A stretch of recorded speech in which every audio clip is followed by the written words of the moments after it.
Ole polokalame ole wati le ia fiafi ole asapati a solus fultolu o februari lua afe luas fulima ole wati keeping a watch ole polokalame e tapu e inisi o vaenga taua ole tutupu yo tato vai fanua a wala utapua inga Samoa ole tato malo le ia fiafi ole fionga ya Leota Donna ai ono le tanga loa Yoane o ole faiaonga pole coach ale au taalo o Triathlon Samoa o lo awai talonga whaavao malo i New Zealand le taiminei ia leo mafuta mai tato malo te fifie whaafelo ai fio mai tala mai au i tono mautanei la wa fionga Leota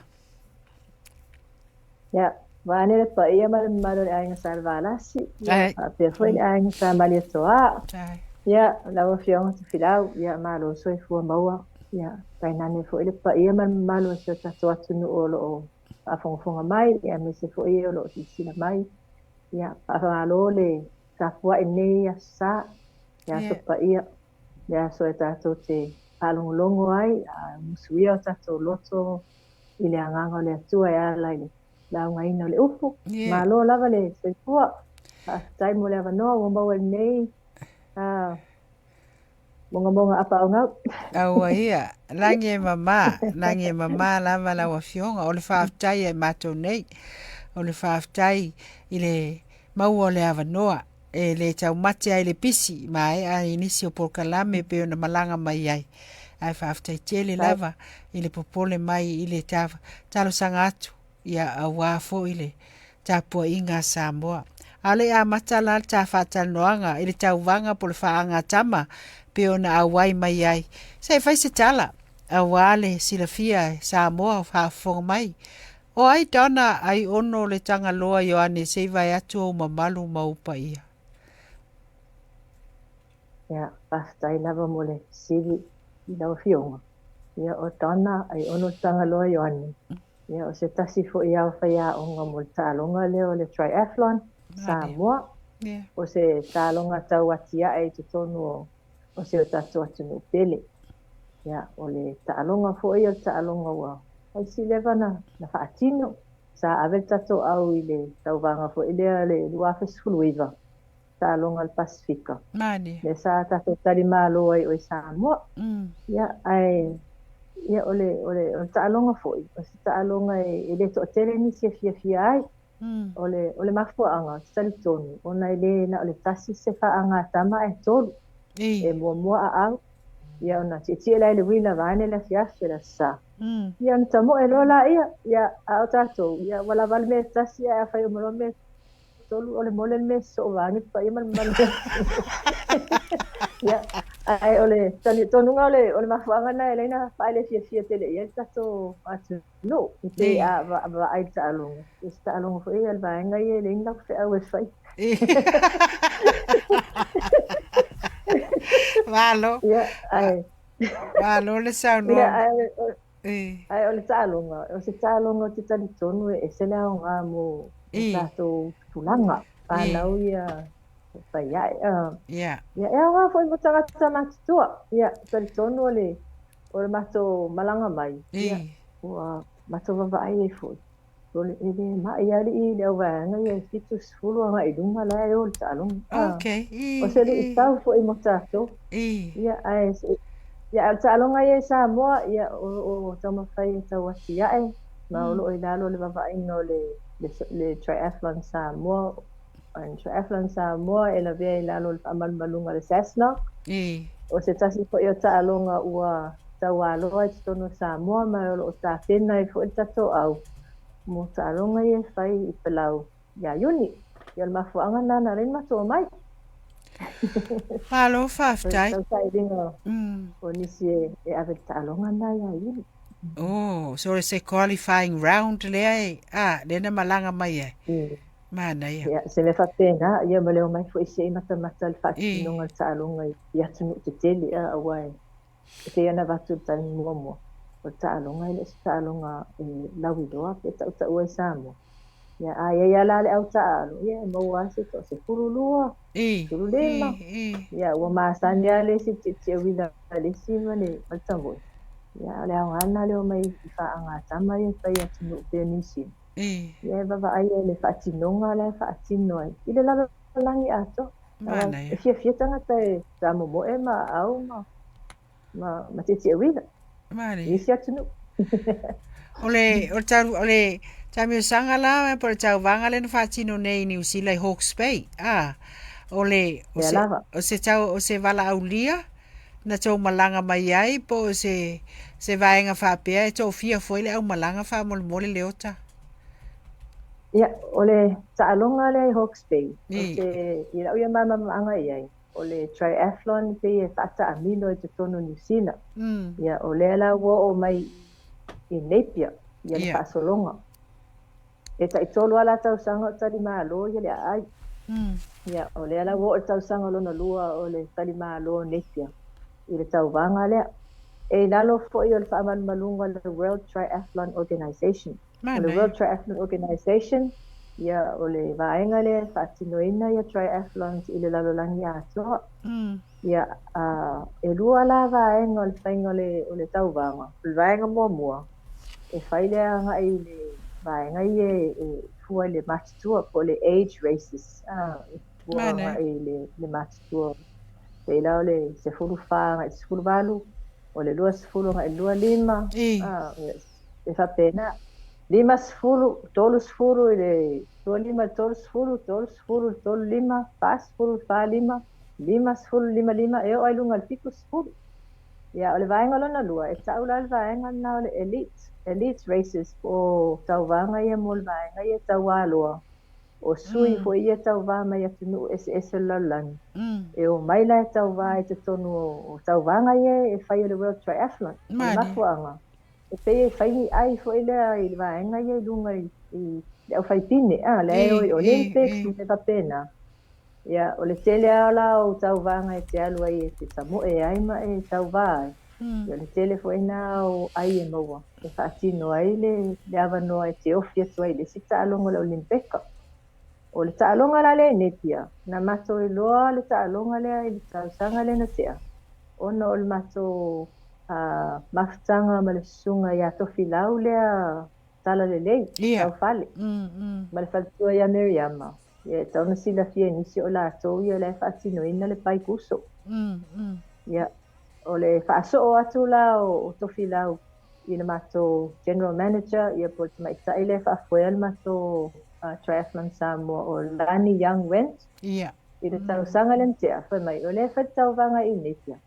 Ma fai ona mo menta me tio me tau vanga lea e mpaina na tala wele na ngafa ma no foi a mato. Ia to fala mato sui no me tau sanga le ntea. Ia o nei tameti nana o mai ia o e la iti fo e le un tameti vatua ele i toa te lua tas o le ulu tangata pita i matua le nei.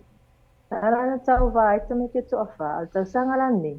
Ia o lo to tele an mato suai se pa sese ia ma se soani e amaini tamai se te hotel ia o mato au malanga la tau sanga ni to se fulu se fulu le au ta ia ai to alua ia faia onga ia o le faia onga ia o le faia onga mai tai o lau mata line mulitalo ia e la o mato au malanga to se fulu lua ia al mafuanga foi wala ina mafaina to hotel ia ole au ma fola foi ma so ani mani malo sa mo a mai le tino i tupe tonge ma to pa se ma me o mai fa tino ele le o mai ni pila ia o tari mi ana mana ia tele malo fa tai lo mai tau atu to tele o to au malanga sa ala na tali api o to i nai nepia e ni sa mo na sa anga le ia e vai ata ai mai se la fionga na ia to filau mai le male uso pai kuso ia sa fa pena so soani atu malo fastai e nengo le atu no e se le tali malo e le ngata ile o winga ma ngai o tātou tangata. E teila na i ele mato o malanga. Ia. O mātou e aki le meo le tatali malo, ia po le motel. Ia o le sifo ina vaenga o le sosoani na tauala mai le malo sa mua. O le maua le tupe te tongi, e lea mātou tena noho whaatasi ai. Mani. Ai, na o na wawa ai ane lava o nai mātua foi ia maainga. E tau mai nisi o whanau mātua o malanga.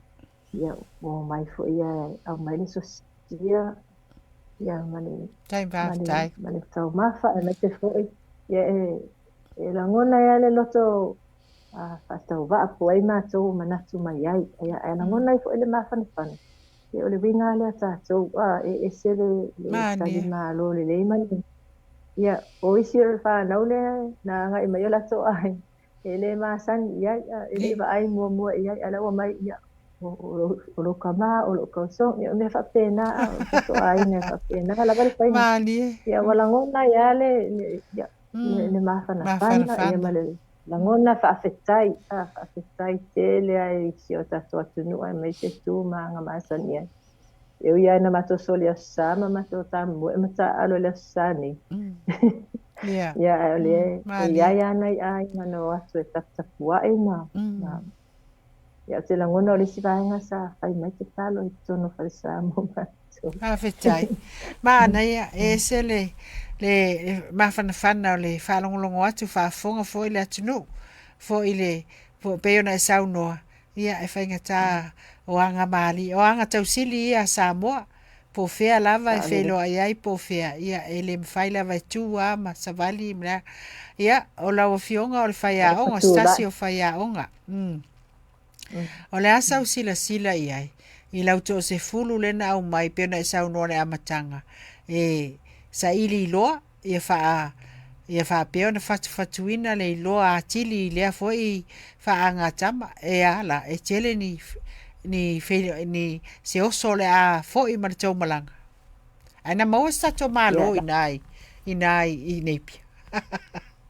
Ia ole lu i tau e se le fainga tau o le ta'alonga e le papea e faima se alofanga ia ole tūlanga la vai le ta'alonga la tau ia ole me mua na mato vavai ia ole to atele o tangata e au wai le ta'alonga ai mai se lai le taimi fo i le whaatino ai se au singa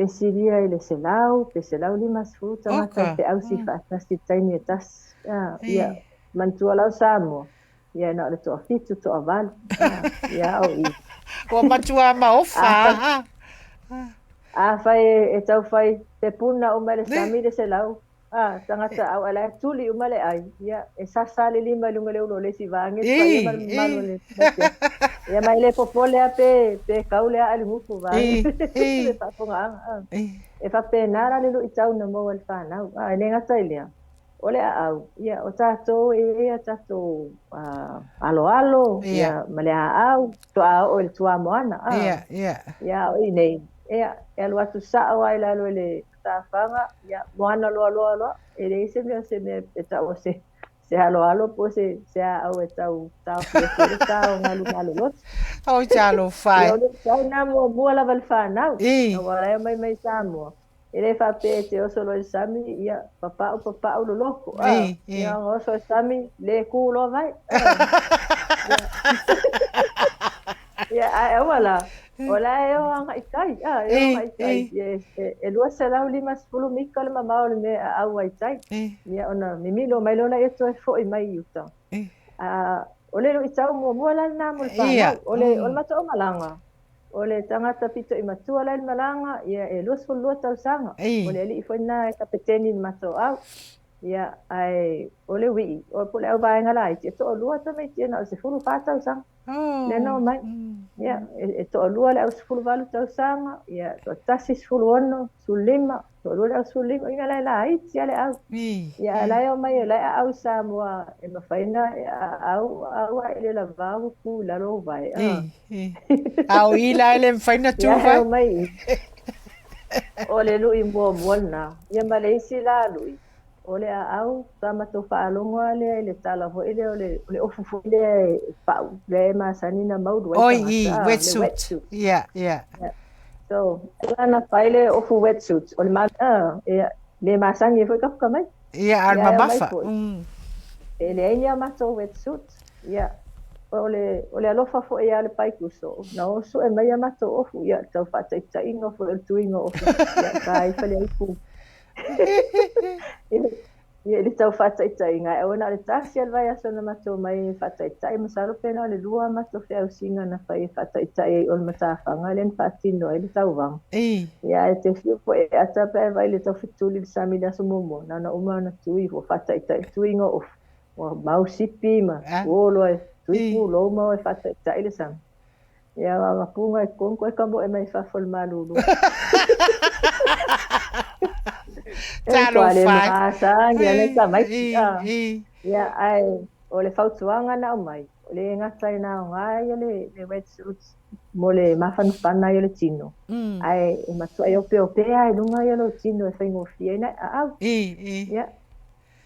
So la ana tele ana ilu itau e ofo e mato wila na o mai e se fulu wila na o mai mai Samoa. Ia na o mai na mato o mai mato wila mai Samoa. Teu o i Samoa. O le suenga fo e o pusa e teu ai. Ia wai le mako pusa fo e ngai ku ai wila. Ia wa uma fale o lo le sep. Ia ma le well o ma kamilo e suengi pusa TV e ku ai kongu mako wila. Talo fai. Ia, pai umalanga luenga tapelanga. Ai o mai ni. E tala ia tu wila ua leanga wila e wha. Oiso. Wha wila ua mapua e leanga whaia e le i. Ma whaina whaonga ua. Ua ngaui fo e uli ma. Ma leanga ia mo meo kia. Ia oi nā koe na tūra ai mai fo ia le fionga ia to filau. Tala le ma le lato pai kusa. Ia mai lato wila fo wa ma ti ai. Whawhetai. Ia. Malisi la vaenga na le vio le alofa ka le alofa ina le matamalanga. Mani. Ia pe sosoani mai. E le ngata le sosoani i wila ai na whai fo e matoa onga ti e wila i lungo a wala. Ia ma whaatino le whainga le ti ata mai ti e wha maasani. Ena le tasi al vai aso na moe e whaatino ai. Ia nei ngaduenga umamanga ioinga. Ia o tamai ti fo i wa maasani o tamai ti e le wila na sauma ia mai Samoa. Ia ti ngala le maanda ia au le nei sao le wila. Ia e le maasani langa e sen mea kuai kia e sen. Lai lo i tau la na. Oka. Ai pei la varta alunga. E whai o le tere lo i tau. Ia ai o te whaftaia o le whanau an loto tele. Mani. Loto tele o le whanau no mai. Tasi almea na whai ai vai. Whai ngata na te o teo mai le. A mai le fua Samoa. Na mai foi whaatuatuanga le atunu. Ia o le me puto sinin tau. O le whai o lau ta alonga le mea ngata i longa whai. Mani. Ia a whai o wa iloa ua ato atoa lau tom whai. Ia o le me puto sinin tau. E le fua lai ni tau i ni tūlanga po ni places. Ai fuanga i le taini. Mani. Do matameti umala. Ia o lau toi fo i atu a sidi atu le taini le na whaatino atu. Whaatino ai lo le whaatino ngai Samoa. E le ni mato tūlanga. Mani. O tau sanga le Samoa tūlanga o matamaiti. Ka o le tūlanga lua ma le tolu a tamaiti. Ta ai ana o mai. Ia ai o tau sanga nei ua au mai ia le au fili fo ile a New Zealand le vaenga ia tau ati ai. Ia tau le junior triathlon groups New Zealand. Ua mai whai whaatasila tau vanga matu. Ia Ile mawhai e tātou na. Na tau vai. Au vā matamaiti ia awa o lewa na koleni. Mani. Ia sa mō lewa noa. E mātou te o ai ile lato tolanga o pinga le sa whai le camp. Camp o le New Zealand Junior Triathlon. Mani. Sa whaatino ai nei i Hastings. Na o mai lalwa la ulia ia mātou. Mātou te o mai e o tau whanau i te tono o le swimming pool, ia o atu fo i whaia mo meo o awa o ngai le wila, a me se fo i tamu enga. Ma na ia o awa o ngai e sa whaatino mwhai. Mani. Le ngata mo i maa ua whaia o nga. Ai mo le whanau. Ia o le matua matanga o fia, o le sosoani. O wa o lewa na iai whaia o nga tawaloa ni usi. Mani. Ia mai nei sosoani i le whanau. O tamaiti la ia nau mai, ia le la to fo e tuni samo ti le ale o ngale o le malanga le na mato o le oso ia le ngata ina le au ngā mo le toe atia e ngā ta alonga i Samoa ai au ngā fo e ma ua whaia au ngā nau mai o ai fo e nisi me patia ma nisi me whale ia ti dia i ta alonga a wata pena mai sauni atu mo ta alonga ia iuni la o le te leo le oso pe a wha longo atu i lau wha soa mai i le ese o le experience ai mai se foi o le wha tino ina i vaenga ese ma lo le fina ma lo le loto tele ia wa ale pa ai ele lo fo ile standard la ia ia re la tonu te le oso la ato tali u mauto a wale ta penanga mo uni e ma wala va no e lau mai le suafo le au malanga a fa long fa fonga foi Samoa ia ia la to uma sa fa pea to malanga mai e fai ma avifua ia a wa foi le a fa anga ta mai mo e fai ngata ma ia le uta to wo fo ia ia sao ia o le afoi o tulanga le mato au malanga ia o le atoanga o le lisi ia me se foi nu ese alfana ia lai lunga le mato page ia a pia moala se atoanga vo ele o le mato lisi ia o lai lunga le page o le triathlon Samoa ia pe ato pia sila i foi ia ma mata i foi ia talfana uma lato tomo fainga ele ngatai i le so ai aso tapenanga ese ia fai a mo sa vanoa ia o ngā ane Facebook se sila ne ia ta ia malama tili ai o mato o malanga ia o le kapiteni o le sunga ia Pitapola Ioane ia o Pitapola Ioane ia o le ali ile e sau mai nu o fasto ota ia o sapali le sinu ia o ngautawai le sinu ia o siri le sinu o le ali ile salani ia vai to muli pale lima ia ma vai moso ia na pauna nai nu o le te man tu te mi nei ia ai ia ai foi na so ai lola ia ma sunga ia Tyrese Collins ia sau mai nu o le wa fenga ia o le li foi su mai ia nan tama mai fastouta su ai fastouta ia so ai la ia ma le Vidiamu ia sau foi mai a fenga ia o visiona itu ia e lana pito i sata paitea ia a ngai atu lola ia le whanau o tama to o tolu o e auso ia le ulu matua e ngoe ia Henry le Vale ia o le lona lua e ngoe ia Chris Rock sau po i mai nai le tongo o le Vale ia malatama o Edna le Vale o le au le tongo ia i foi piko i sa fokula fai madi le na ia ai o le sita mai tai le au malang o ia tamana ia te tasi o le li o Filippo Molitalo ia o nu o Filippo ia o inai ngauta vai ia ne ngata ina ia o le sinu o le li le o lano i o isavai ia ia me se foi ia le nu lau tele foi le vai tele ia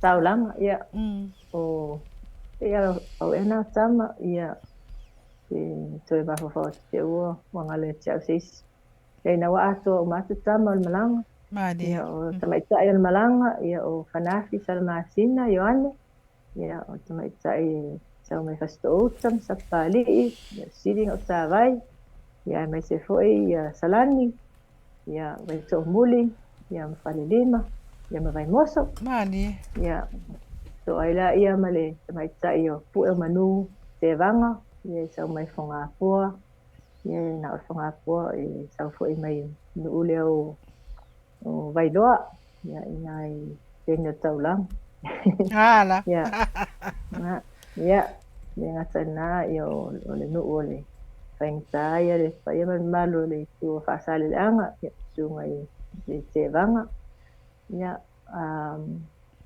le ngata lea o tamai tai o Elsie Mackie Palemia Elsie Mackie Palemia ia sa mai ngau sa vai ia ma papa sa tau e lata no sa westeng ia male no Tama na yo cho tele o le motu tele.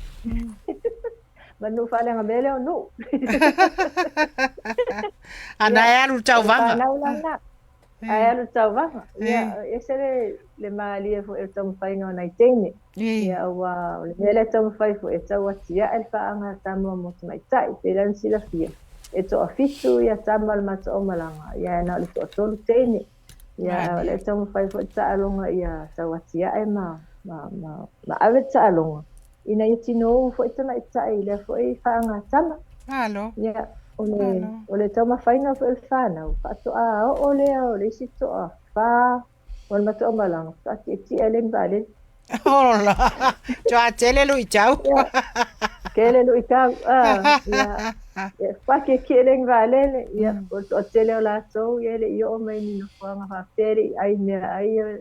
De vane fo i ale. Pa ia mai maru ai.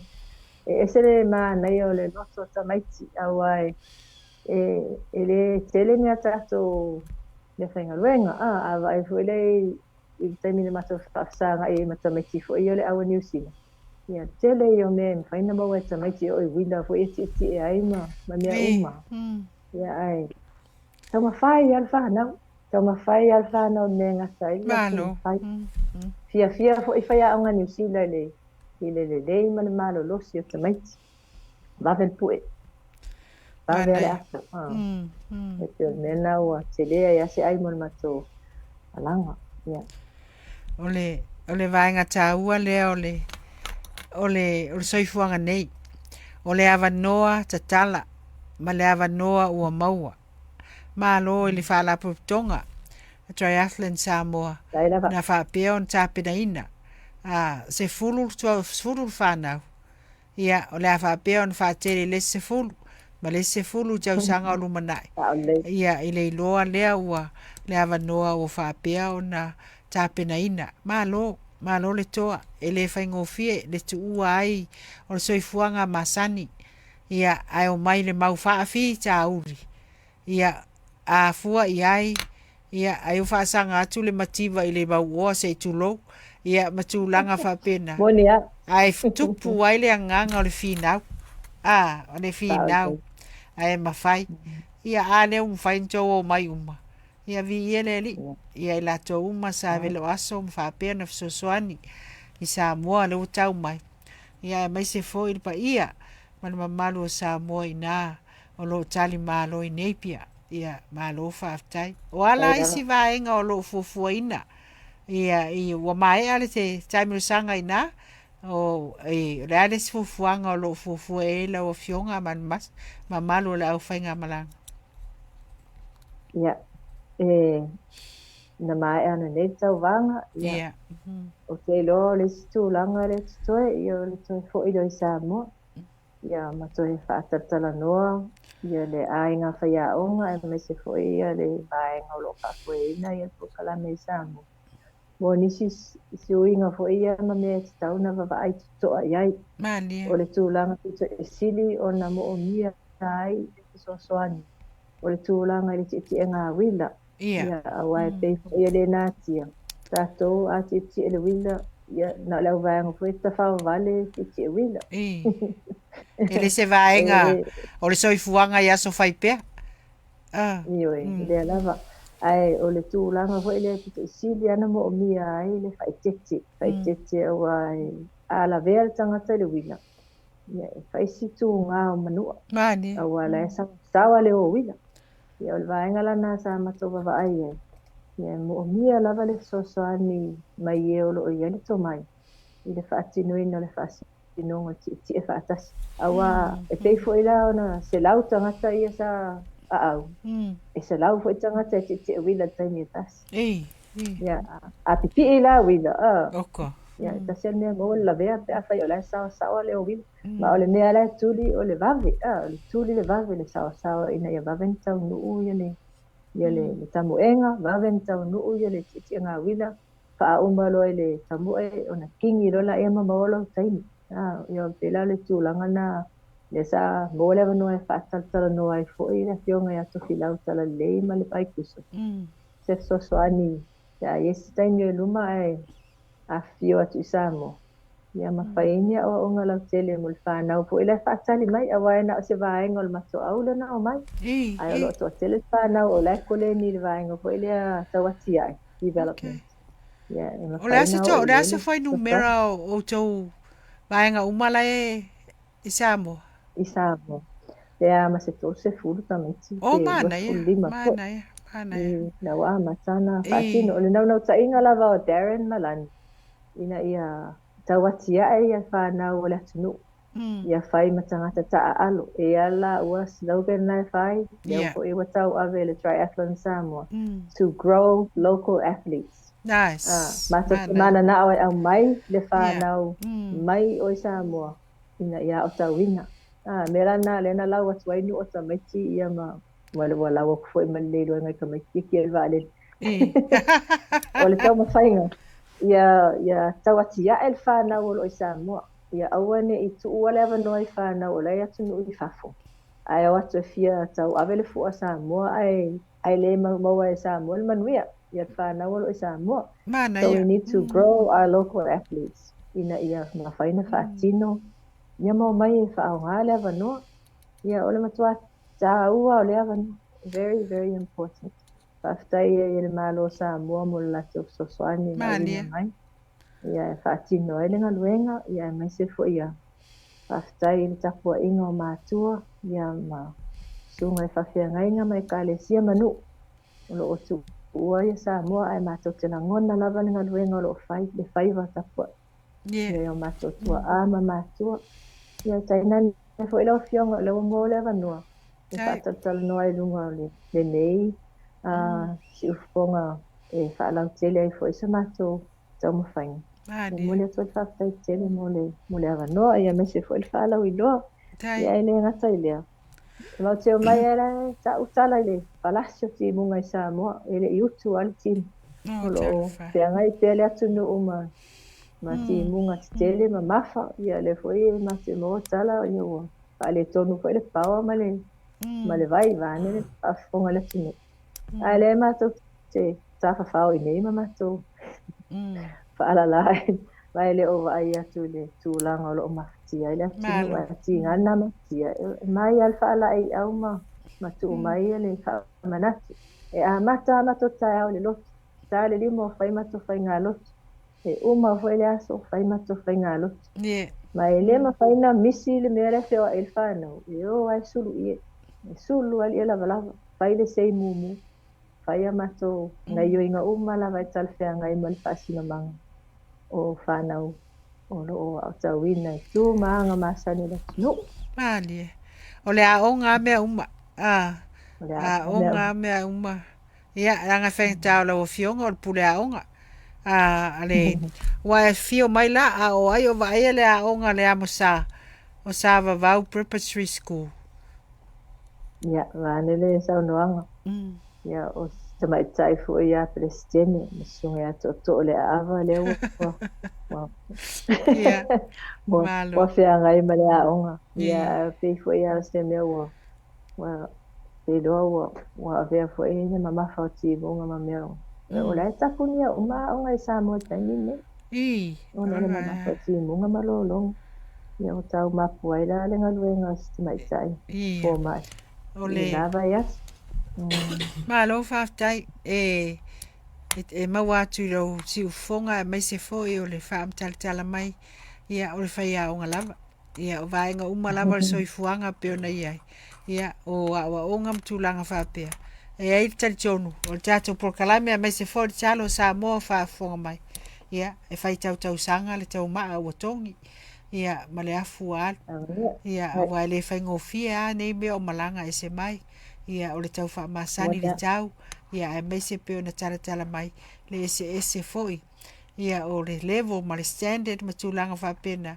ai le fa pela to mo moya ia le hota na to usua ma to wo fina ia vi ele li le soifua a fina a lo fangia le tua ia fai ungo le malanga mai ia lo fangia le tua fa la ala ia lo fangia foi le tua sa mo le tunu pele peona tala no le tau ma tulanga fa pena lo a faina nei vai tau ia lo fangia le tua ia tafi mala tafi atu inu le aina whaasao si o tātou atunu ia manuia tā penanga whai ula o fionga le ota malpai o le au malanga ia lo fangia le atua po ani whainga tā ma vaenga o tutoe ia whawhainga o fia ina tā pena ia manuia toi taliu manuia ile atunu ia o lo whapea o na tapu ai mai o tau whaiva ia tu atu nea noa whai sau noanga wha mawai a Samoa ia na whai ule o tātou tā noanga ma le whaalo o lava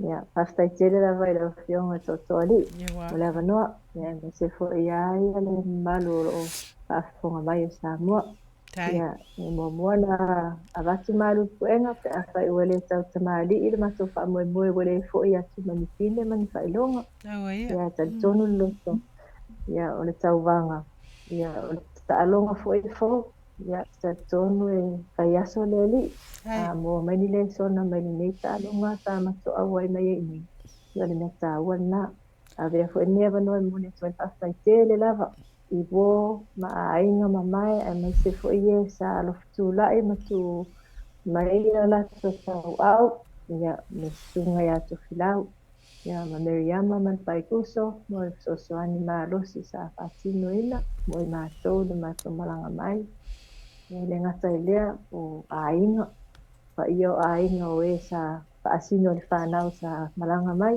ia me se fo ie sa o folofa mai pasai tele lava pasai lava mo tulanga uma o sa mai talo fai pela e lava ni paso e ni atunu mani ia ele sa lo to pe o bato i sa mo ale lava alfa so ia maka mani si lo ki vangi pa ia man da fai si tipo ki ia pasai tele mo me o fa nga ina wa na to malanga mai ia ele ngata ilea moli atu fo e malu puenga pe a whai ua iese se tanga ua sasi se fati fo e ua pā o papa e whaulua e se mato ngaluenga whatino se mato wheo inga i tono lau mua nepia ia me se fo ia i lunga nei wa le si whaasara lau ia ma ngalo le ia le o nei tangata tala po ni upu wala fo wale tala tau te ngai mana sunga ia me se foi fa funga mai le malo tatu atu ulanga e tenga tasa mo o le ai dia ia ai alo fangia le li ia le tatu toi tu la sa pati male nga ia tu de vai aso ngaluenga fe ngai ai ia me se foi ma to toi tali usa mo ia talo mai ia sao ma to wila yo toi tu tingusa ia tu isa mo ia malo fangiere ni ia le amo mo toi ia me se foi tapo inga ia tu no ta dia mai ia mo fa no tele fa tele lava mo lava no ia le wa le si pasa lau a me se foi lo fion le to li lo sunga to filau tai lava fa fitai ala i lo lava ia ole fai ma vala mai ola vala o foi triathlon Samoa le wa mata tato maftanga ia pe alu foi ia fa sala lau foi tau mo fainga ia wa foi le so ani atu nisio le auti ti wila mai lato uma lo fa pe ona le ia vai ia wa foi le sponsor ia o le tato au manuia le tapenatu mo palau ia mai se ia manuia tau mo Samoa lau so ma pese malo so atau ia to manino ia awa foi ia le fa moe fa fitai sa ili malo fa fitai fa ia wa fa fitai wa mali e mata eva watasi lava oi watasi lava oi ilo nei fa moe Malfa manuia mo le triathlon Samoa o lea ua whai manuia le whaanga tama sa awai mai hip hip hey ia malfa manuia mo lato uma sa anga le lei atu ia lato hip hip hey ia manuia lava nea fiafi manuia tapenanga uma la fionga ma la umalanga ia iova tato wa soifua mai manuia ia soifua ia tai Ia, na Samoa, stasi au lupe whalele, le fionga stasi o whaiaonga, ia o le au malanga na malanga mai Samoa o le triathlon team, peo na iai, ia sa whapeo na tauwa, le tauwanga ina, i resi tu o New Zealand, ia i Hawke's Bay, ia le o ngā tonu, ia Napier, ia peo na whafonga mai iai, ia lofangia, ia e pa i o Samoa lo whapeo na papa au ina ia mole tu e fonu mātou whaaftai ma lo le anga le ma lo le alofa ia le tausi foi ia alo ma tupu mai o Samoa sa whapeo na whai mo tātou sui le a foi whaanga tama mole mai tātou taimi le ua awha le tu la se fulu ia o le pese lea ia la tātou alu do tātou porkalami o le fono talo. Ia alo fatele atu la fionga leota. Ia manuia tape na mauma. So i fua lava mai manuia nei po.